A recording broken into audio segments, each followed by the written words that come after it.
In the modern age of warfare, there is one rule that supersedes all others. If you can be seen, you can be killed.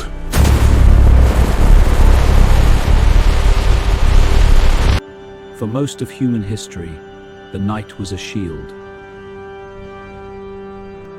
Darkness was safety. Armies moved under the cover of the void, invisible to the naked eye.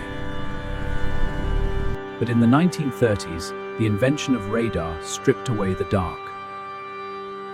Suddenly, distance was no longer a defense. An electromagnetic pulse could travel hundreds of miles and return to its source at the speed of light. The element of surprise was dead. But the world didn't really know what it was, and returned to its source at the speed of light. The element of surprise was dead. The Soviet Union had built the most sophisticated air defense network in history. Surface-to-air missiles, SAMs. They were fast, they were lethal, and they were guided by the unblinking eye of radar. To a radar operator, a B-52 bomber isn't a plane. It is a flying barn door. It has a radar cross-section of 100 square meters. It screams its existence to the enemy. Even a fighter jet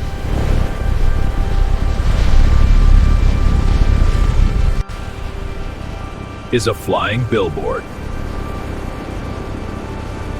The intakes.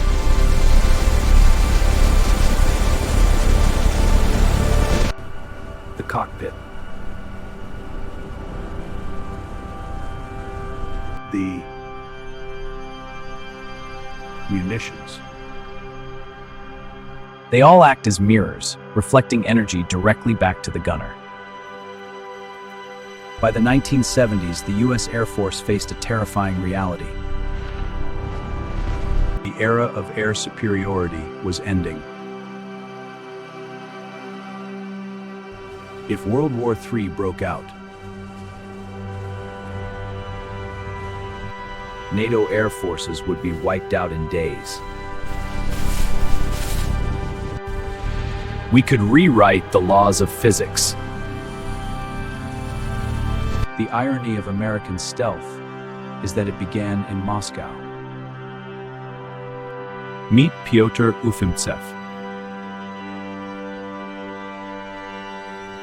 a Soviet physicist with an obsession for diffraction.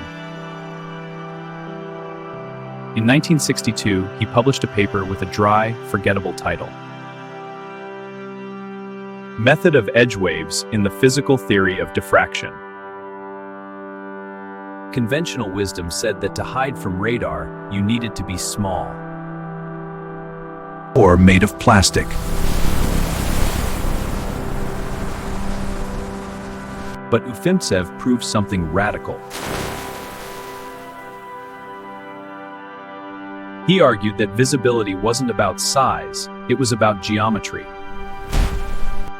If you could calculate exactly how waves scatter off a flat edge, and then you could theoretically design a giant object that reflects nothing back to the sender. The Soviet military dismissed it. They believed such shapes would be aerodynamically impossible to fly. So, they allowed the paper to be published openly. It sat in archives for nearly a decade. So, they allowed the paper to be published openly. They believed such shapes would be aerodynamically impossible to fly. Until it landed in California. Inside the secretive Skunk Works division of Lockheed, where the U-2 and the SR-71 were born. I stumbled upon the translation. This changes everything. He realized Ufimtsev had handed them the keys to the kingdom. He ran to his boss, Ben Rich. Ben, I can build you a plane that looks like a marble on radar. He said, "Don't spend it until you see it fly." Overholser wrote a computer program called Echo 1 to test Ufimtsev's equations. The computers of the 1970s were weak. They couldn't calculate the radar reflection of curved surfaces. So they had to compromise. They built a 20th century aircraft. It had no curves, No smooth lines.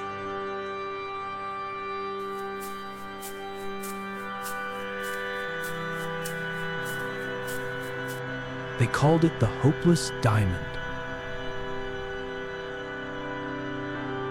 Aerodynamically, it was a disaster.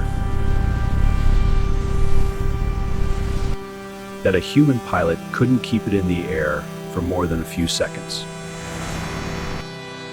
It required a fly-by-wire system. The computer made hundreds of corrections per second just to keep it pointing forward.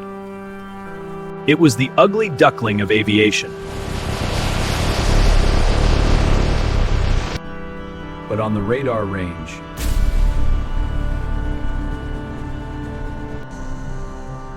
it was a ghost.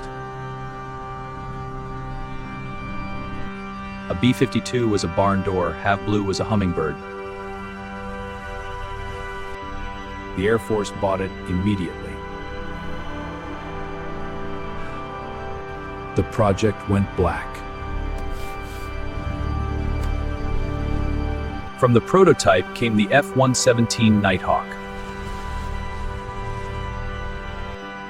Every screw, every seam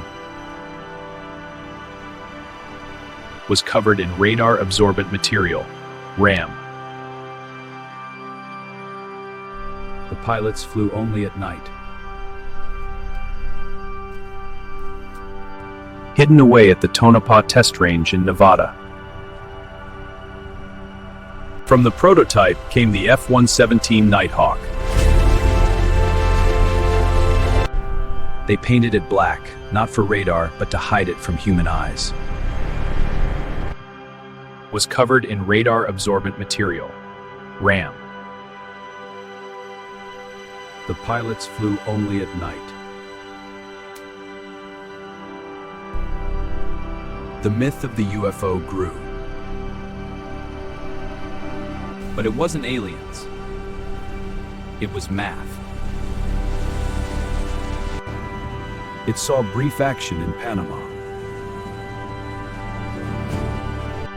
The pilots called themselves the Bandits.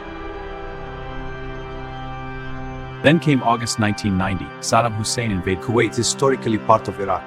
We have liberated it. Baghdad was a fortress. Their defense network, known as KARI, possessed 3,000 anti-aircraft guns and 60 missile batteries. Main power is stable. Checking alignment now. Ironically, built by the French to protect against the Soviets. Good, move to the secondary unit.